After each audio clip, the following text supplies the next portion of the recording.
Welcome to Venture Step Podcast, where we discuss entrepreneurship, industry trends, and the occasional book review. I would like to start this episode off with a question. The question is, what did you get done this week? And it's a question you should frequently ask yourself when reevaluating your productivity throughout the week. And it's also a question that Elon Musk asked Parag Rao, who is the former CEO of Twitter. Parag Rao reached out to Elon Musk and asked him to reduce his frequency of discussing Twitter's downfall and the issues that Twitter has, also requesting for him to join the board and help lead the company back in the right direction. Elon Musk then replied, "What did you get done this week? This is a waste of time. I'm not joining the board. We'll make an offer to take Twitter private." We all know how that went. Twitter is no longer Twitter, it's X.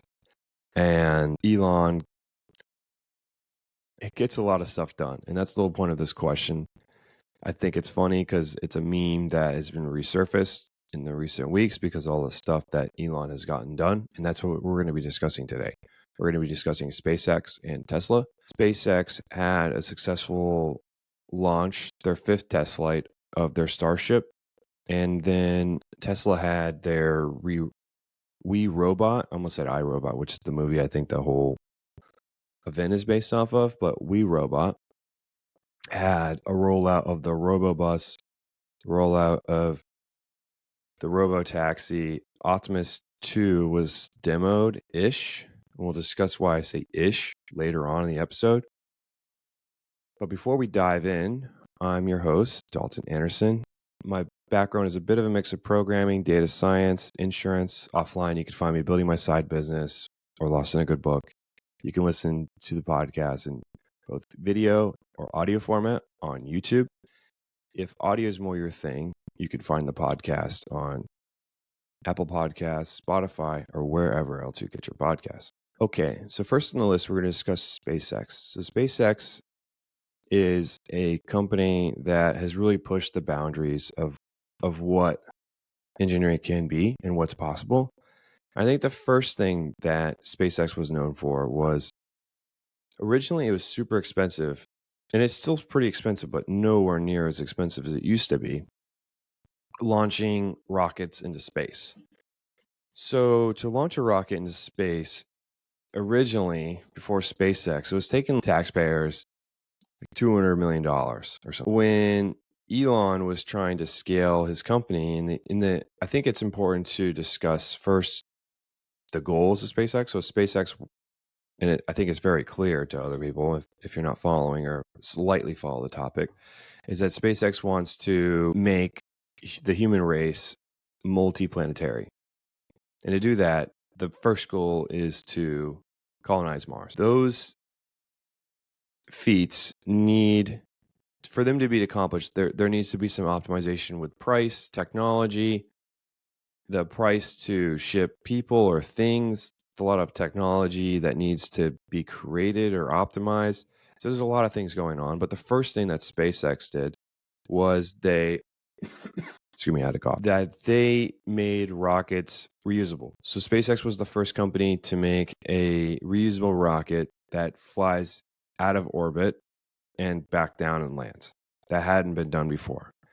And they did that with their Falcon 9 was, I think, the first rocket that does that. And with that being done, it's only stage one. It's not fully reusable unless they change how it works. I'm pretty sure it's only stage one reusable. So, you could reuse, part of the rocket, not the whole thing. And that saves about 30%.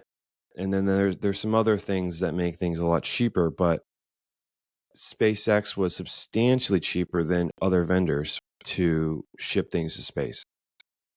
And that's also another issue in its own regard, was the US government and other government agencies like NASA, which is part of the US government.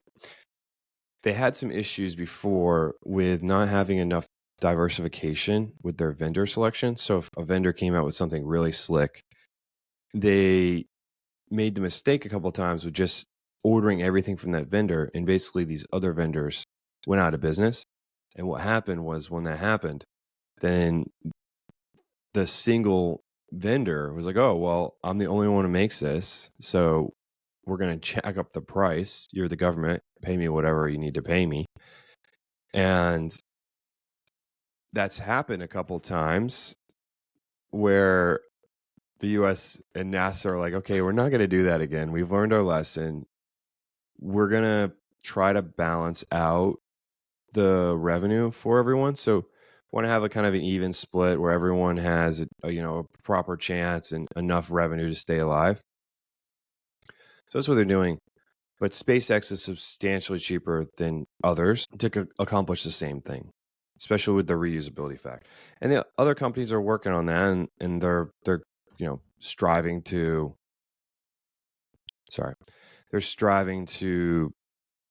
make things a little bit cheaper and compete. But I don't think that the other companies are at the point of SpaceX. I know Blue Origin, which still hasn't made much progress compared to SpaceX. Their rocket, they're saying, is reusable up to 25 missions. They want it to be reusable up to 100. Well, we'll see. I mean, Blue Origin has been around for a while. SpaceX, same thing, but SpaceX has made like an insane amount of progress. Anyways, so that's SpaceX, and I say all this because I wanted to lay the groundwork of, hey, like SpaceX really pushes engineering in aerospace, and aerospace is already an innovative industry. It's not, I don't know how else to phrase it. I mean, it's something that has to have the best technology, the best engineers in the world, all sorts of things like that. And they're still pushing the boundaries of what is possible, which I think is great. And so recently they had this chopstick, or the Mechzilla is the thing that they use to catch the ship. And it's also known as the chopsticks. And so what happened was the Starship had their 5th flight, and that was going up, launching, and then coming down, right? And instead of having a way to land the ship, the rocket ship, there was no legs on it, because to build legs strong enough to withstand the weight of the ship, because the ship is very heavy, they have to be very strong, which adds mass to the rocket, which reduces the payload. Because if you have the engines, you can't take off the engines, you can't take off the shell, you can't take off the heat shield. So the only place that you could really reduce weight is the payload. And if you reduce the payload, then you reduce the revenue that you potentially get, because they're paying you to bring these things up. So if you have less payload, then you have less revenue. It makes sense. So with the Falcon 9, some customers were paying SpaceX to not have legs on the rocket. So the rocket would essentially land, they try to like soft land it, I think, in the ocean, which still damages the rocket ship. So there was that. Hey, legs are heavy. The Falcon 9 legs were heavy enough and reduced the payload that they could send. This Starship is way bigger than the Falcon 9. And so the Starship's legs had to be a lot more beefier. That thus decreases the revenue that SpaceX can get because the payload is less. I think that makes sense. So the next thing that is relevant regarding why the chopsticks were used was when you're landing the ship, it shoots out this, I don't know, like super heated plasma out of the ship, like as fuel, right? So when you shoot out this superheated plasma, this is very hot. It melts steel, it makes concrete explode, it does all sorts of wonky stuff, especially if you're pointing it directly at the ground. It damages the ship. And so there's two main issues, right? One, the Starship's legs have collapsed before because the Starship's just so heavy. They had to increase the weight of the Starship, like thus making it stronger, but increasing the weight, decreasing the payload, or They had and then they had issues with landing when they thrusting out all this, or when the ship is decreasing velocity by countering gravity by shooting out the plasma at the bottom of the ship. The supersonic plasma melts steel, concrete, those things. And so it causes damage to the ship. Potentially, it has happened before. It damages the landing pad. It's overall just not a good thing that's going on. And then it also decreases the revenue. So then, and it makes the turnaround time much longer, because when you're landing, right? So you launch, then you land. Then when you get back to the ground, you have to disassemble the rocket. And the legs are a manual process. And so you have to manually attach on the legs, put the rocket up. And then when you're trying to put the rocket away, you have to take the legs off, store them, then you have to transport it. And so it's a feat in itself to take the legs on and off. So the legs took a long time. And they want to get to the point where they're launching every day eventually. So the legs overall just needed to go. There had to be a better way. So then that's when this Magzilla thing came about. And there's another issue, is like when they launch, they angle the rocket in a certain way where the plasma doesn't actually shoot into the concrete of the landing pad.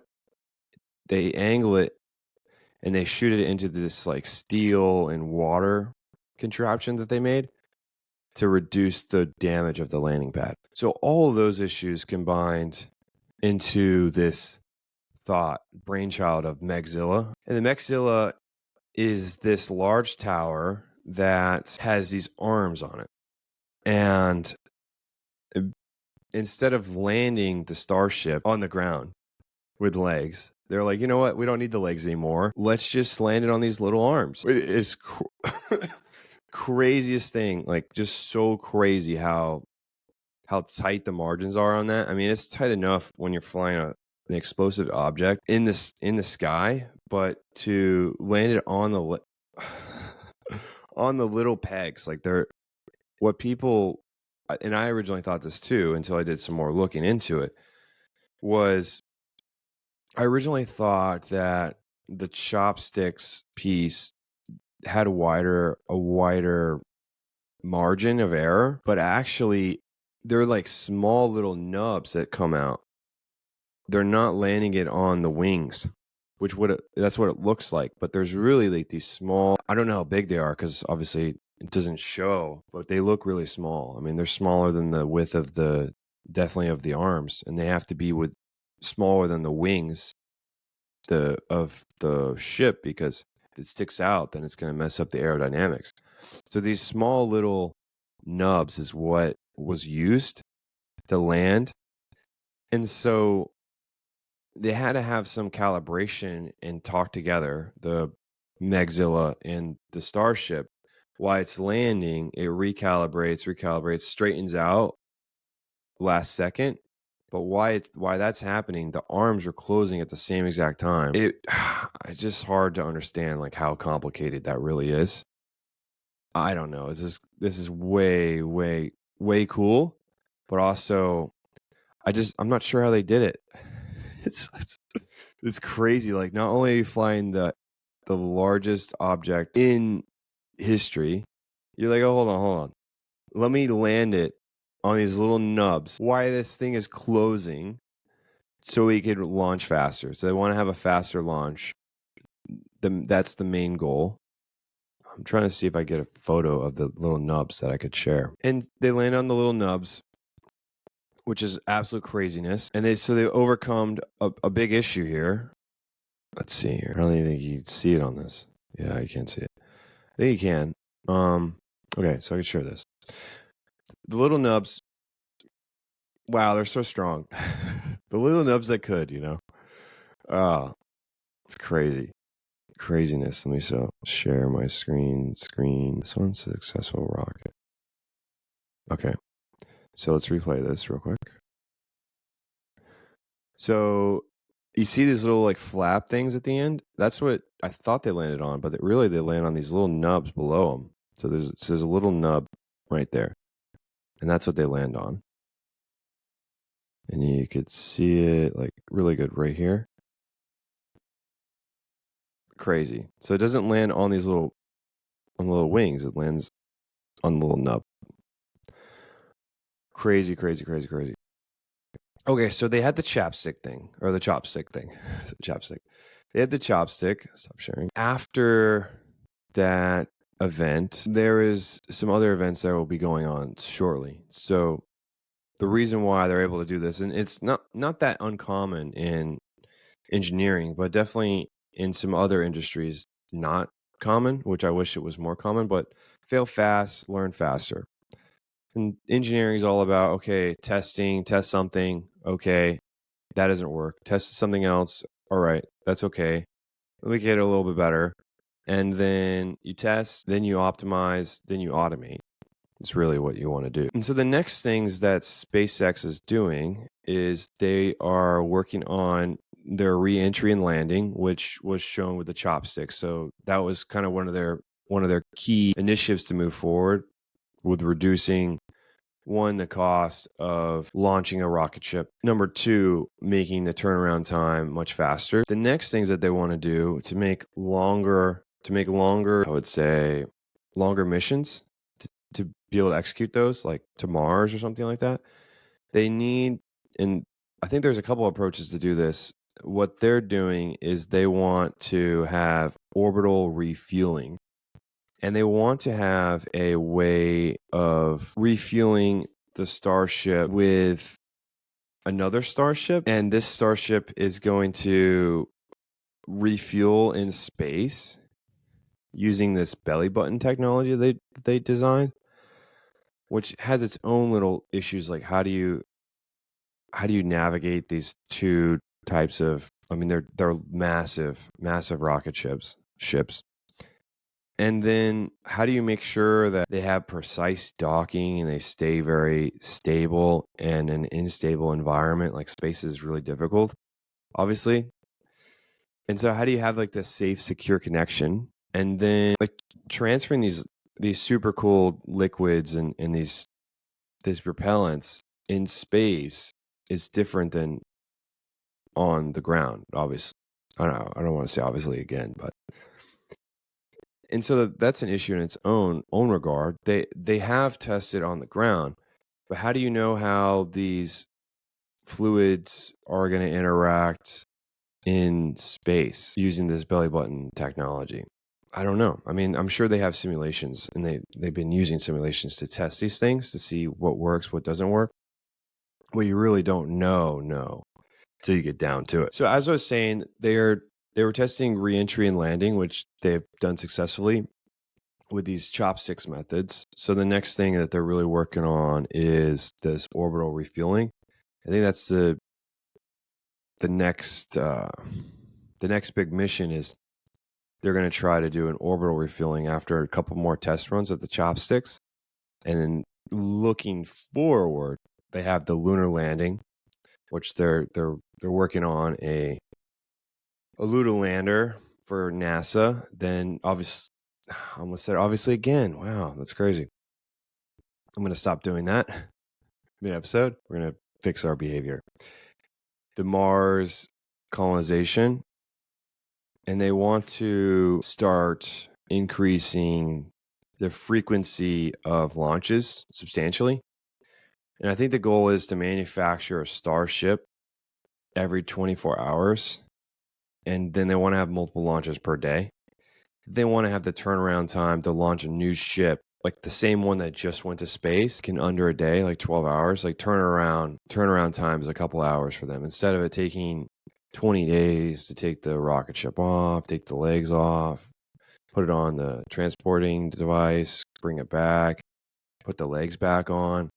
Now you just land on the chopsticks, you refuel it, you put on another payload, and you let it rip again. So super cool. Love the chopsticks. I got really caught up into the chopsticks and trying to find that video mid-episode. Probably should have had that beforehand, but it's fine. I have all the Tesla stuff already pulled up, so it should be a little bit smoother. Sorry about that. Okay, so the Tesla had the WeRobot conference recently, or show, or keynote, or product release. All these words, what do they mean? But really, the event covered the new features and products that they're releasing. So the first thing that I think encapsulates the whole thing is full self-driving enters beta. So users are testing out full self-driving. Full self-driving has, they're calling it full self-driving, but it's not full self-driving currently. But the new release and update is going to have a 3-fold increase in capabilities, and then an update that's going to come out later next year, early next year, is going to have a 6-fold increase in capabilities on top of the new update. So it should be 3 times as good as the previous one. And then the new version, once that's updated, is going to be 6 times better. So I'm sure it's getting pretty close. I think the Uber CEO is pretty bullish on full self-driving from Tesla. I'm pretty excited. So full self-driving encapsulates this whole show, really. And then these other products are released, or shown, not released, shown. RoboTaxi, RoboBus. I think of the iRobot bus. It's pretty cool. I like it. Some people don't like it. Some people think it's like a 60s toaster. I was thinking more Art Deco or Art Neo, but I'll show you what that looks like later. Okay, so full self-driving enters beta. It's not finalized yet, right? And so it's going to be in beta for a bit. I think that there's some issues, right? There's issues regarding, hey, there's some accidents that are happening with full self-driving. There is regulatory questions on how are they going to mandate and monitor full self-driving. And they're, obviously they're taking a cautious approach. I said obviously one more time. Wow. They're taking a cautious approach on their release. I think if they had the choice, they would release things faster, but in a safe manner. And I think the other question is, what's going on? Because Waymo, which is a subsidiary of Google, has been doing full self-driving ride sharing for a bit now in many major cities, and they're rolling out continuously to new locations. So what's going on with Tesla? I mean, Tesla was first to the market. They have been talking about full self-driving for the longest. Their approach is different. Tesla uses cameras, which are substantially cheaper than LiDAR. So full self-driving is possible with LiDAR, but it hasn't been done with just cameras. And the difference between LiDAR and cameras is LiDAR is super expensive. The technology will improve and scale and get cheaper, but it's never going to be as cheap as cameras, I think. And so there's 2 different approaches. Waymo has a LiDAR approach, which is more expensive to outfit a car with LiDAR than it is with cameras.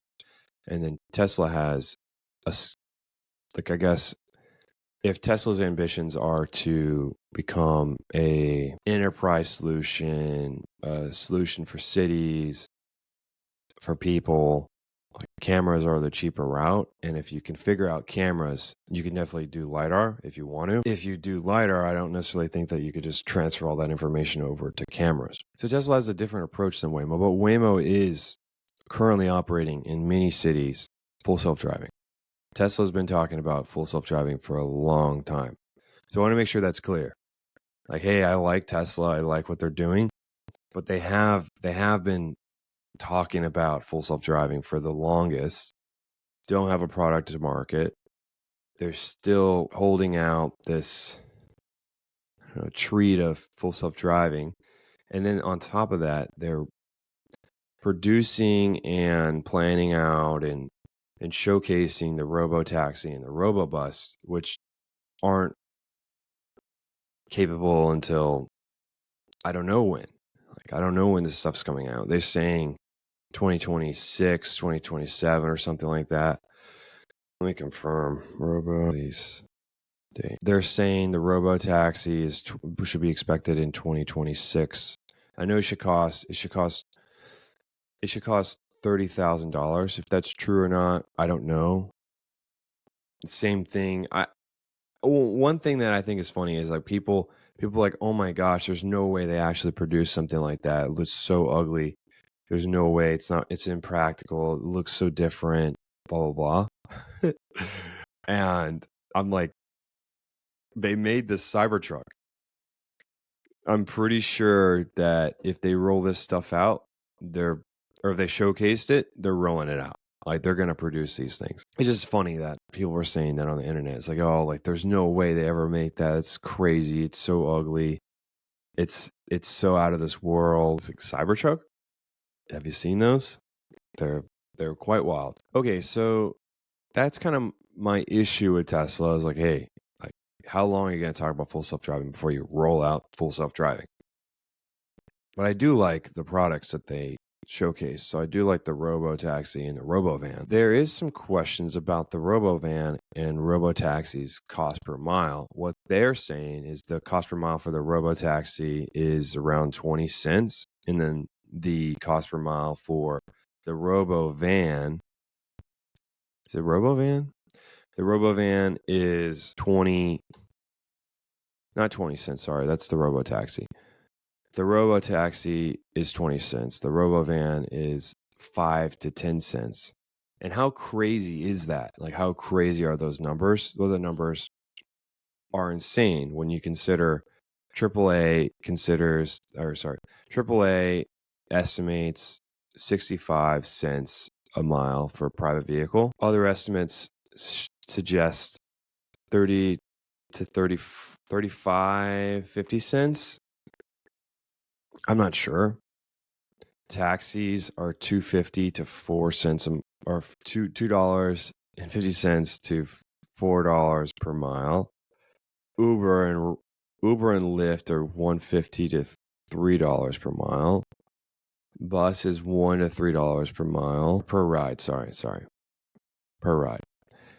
And subway and light rail is 25 to 75 cents. Commuter rail is 50 to 100.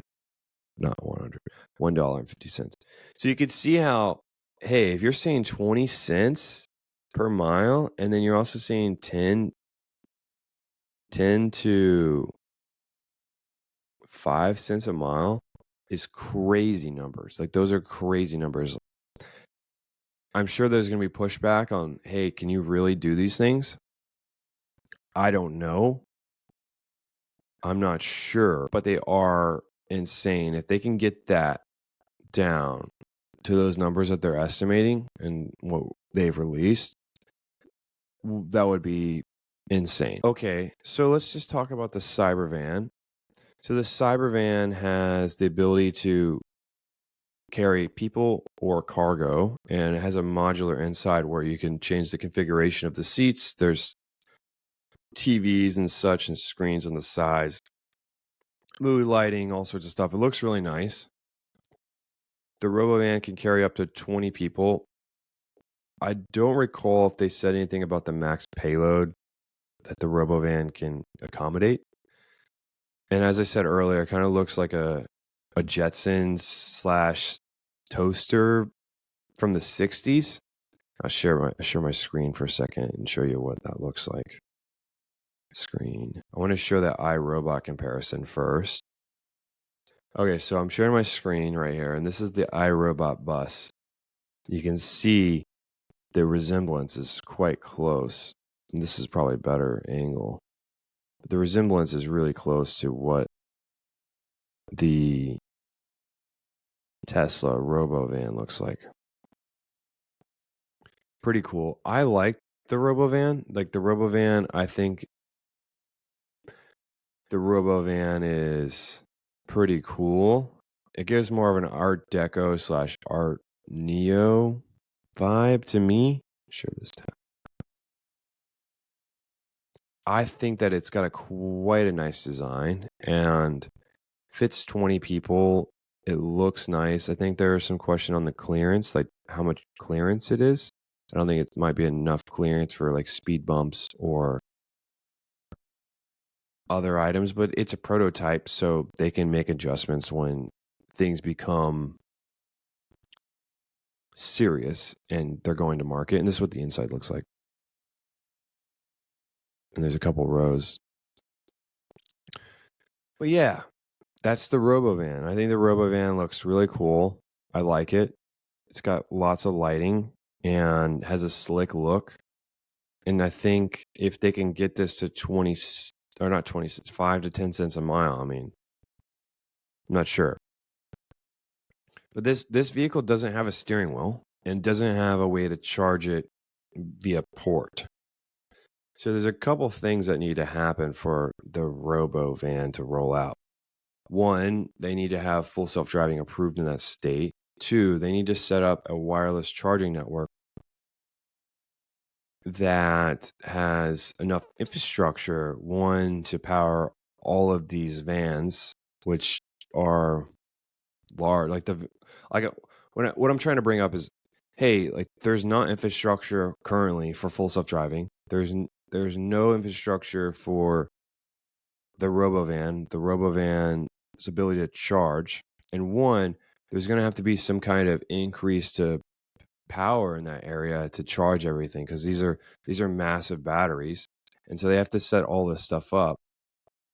If they were going to run this for the whole city, they would need to reevaluate their power infrastructure, their battery charging infrastructure, and they would need to have the regulatory model to accommodate full self-driving. Who's going to do that? Overall, not certain, because we're far out from rolling this out. So that is the RoboVan. The RoboVan is an interesting enough. I'm going to show this tab. And now this is not the cyber. It's almost like the Cybertruck vibes. This is the RoboTaxi. I'm sharing a photo of it on their website. The RoboTaxi is the next generation taxi, and it's supposed to cost 20 cents a mile, which is substantially cheaper than a taxi service. Once again, it doesn't come with a steering wheel. It doesn't come with any way to charge it via port. It only is able to charge its battery wirelessly. And wireless charging isn't as efficient currently as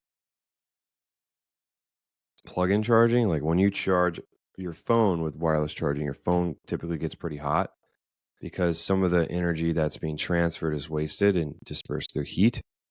So as long as they can get the efficiency of wireless charging up, then it should work. But then again, you would have to invent a way to have wireless charging and have all the infrastructure and I guess where you park the cars and maybe have wireless charging on some of the roads too. And so there's certain spots where you're driving over these areas and kind of at the bus stop when you're waiting, the RoboVan's charging. So each stop they have a place. Each train stop or bus stop they're staying for a minute and a half, 2 minutes, or say they stay. I don't know, and they have this wireless charging hitting the van and charging it up.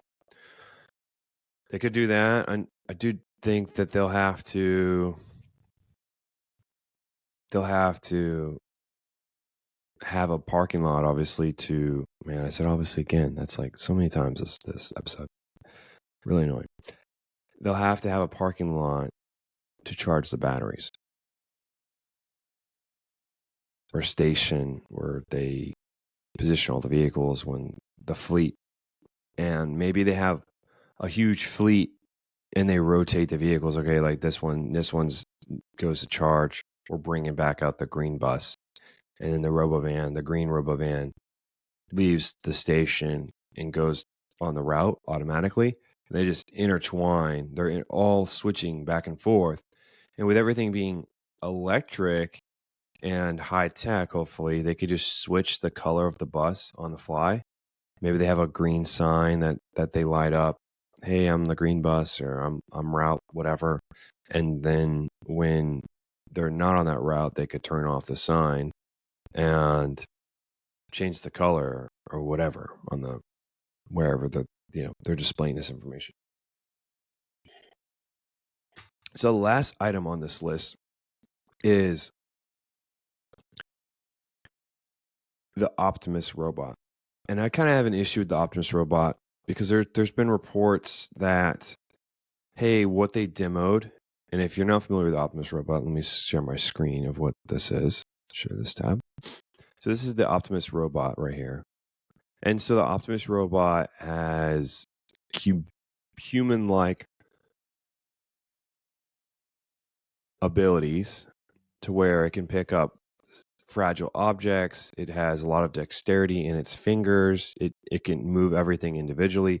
And so they modeled the way that the machine moves and is able to, I would say, like, its motor function and functionality of the robot is modeled after a human. And so the hands, this robot hands, the hands have the ability to pick up eggs. It has the detection of touch. It has sensors in its little fingers, and so it knows, hey, I've grabbed the object. I don't have to grab it that hard. It's potentially fragile, so he barely picks it up, drops it, puts it in this little thing to make eggs. And the hands on its own are crazy. They have little dexterity, so that they're only 2-digit, not 3, but that's enough. I mean, it's a robot. But the way that the hands move, it's very human-like. And then the way that it walks is human-ish, I would say. It's not exactly human. Let's say walking.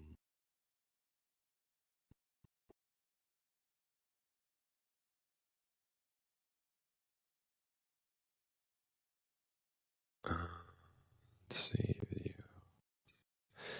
The Optimus has many abilities. It walks like it needs to go to the bathroom, I would say. But the hands have crazy, like the engineering on the hands is crazy. But when the Optimus was being showcased in the WeRobot showcase, oh my gosh, I'm all over the place this morning. When the Tesla Optimus robot was being shown and demoed in the WeRobot, I think there's some confusion. Those robots were manually controlled.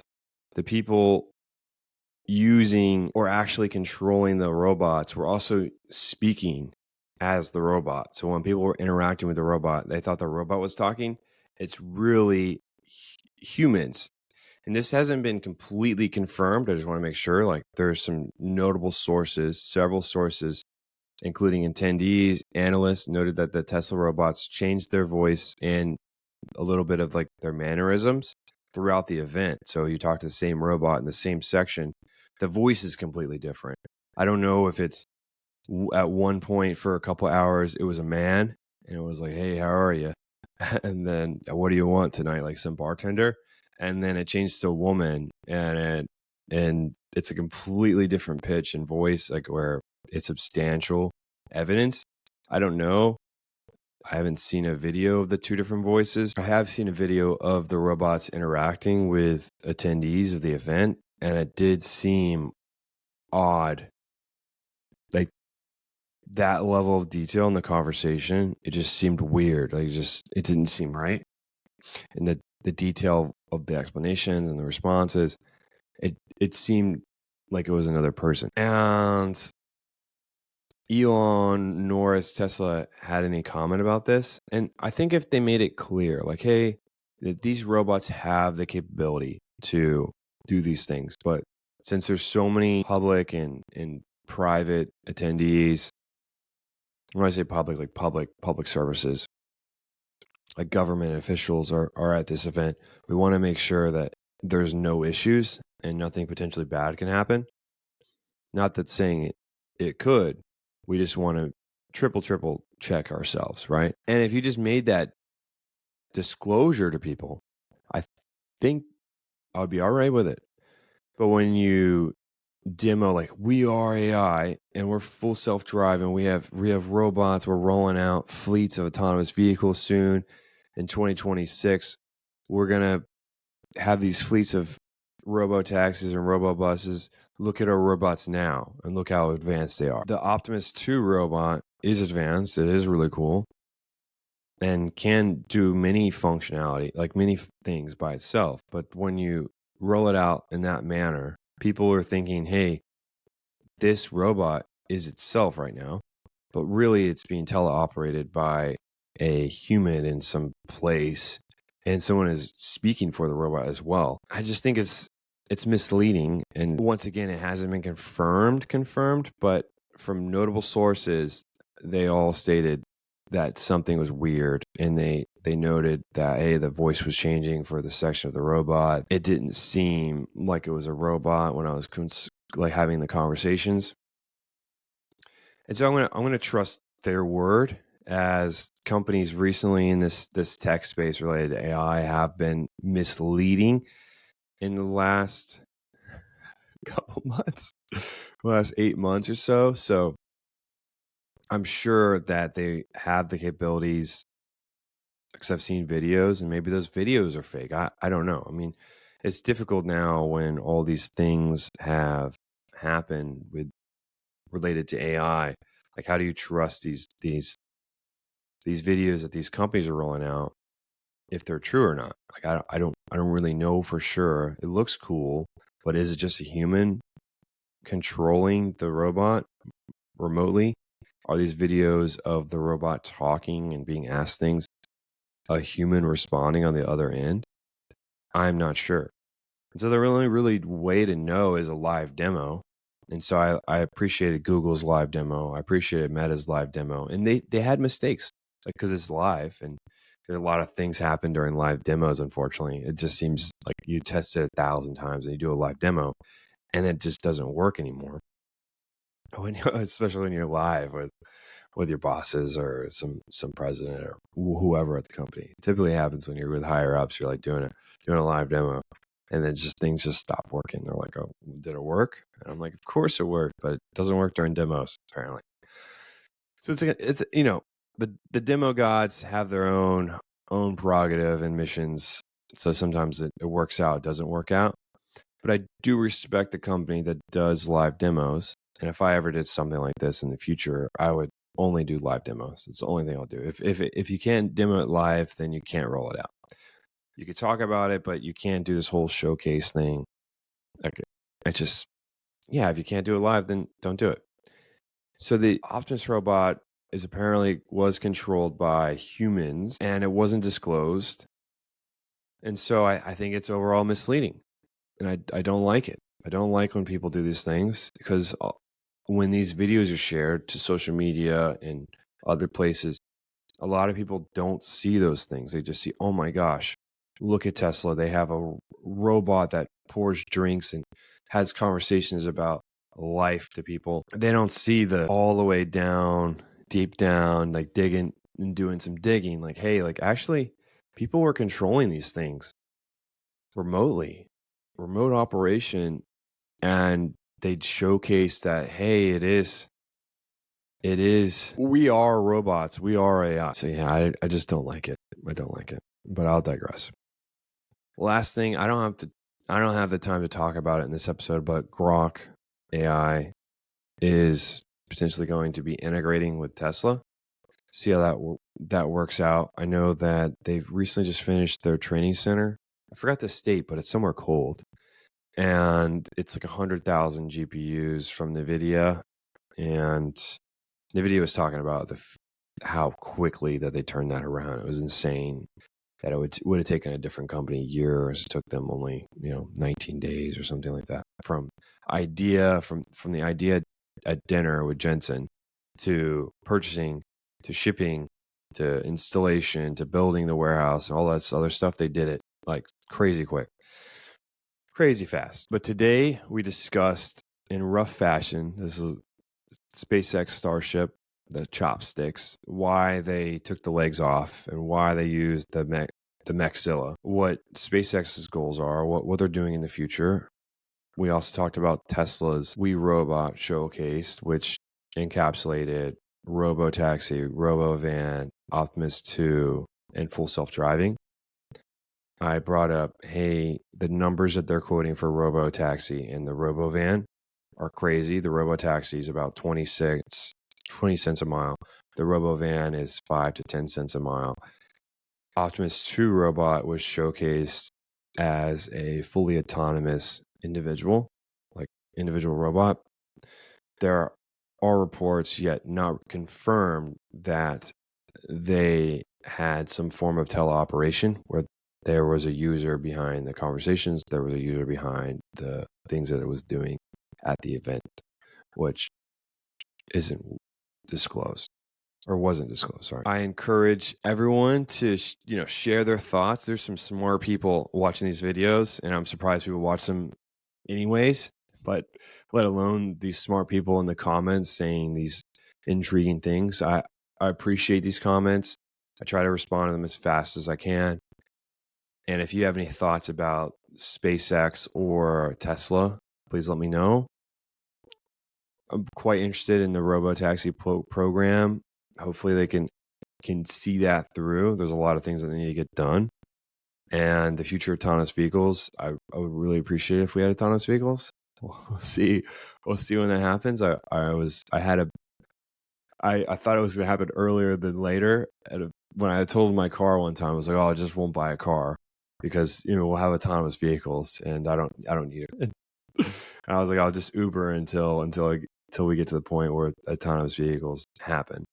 And obviously, it's taken longer than I said. Obviously, again, it's taken longer than anticipated, both by companies and by myself.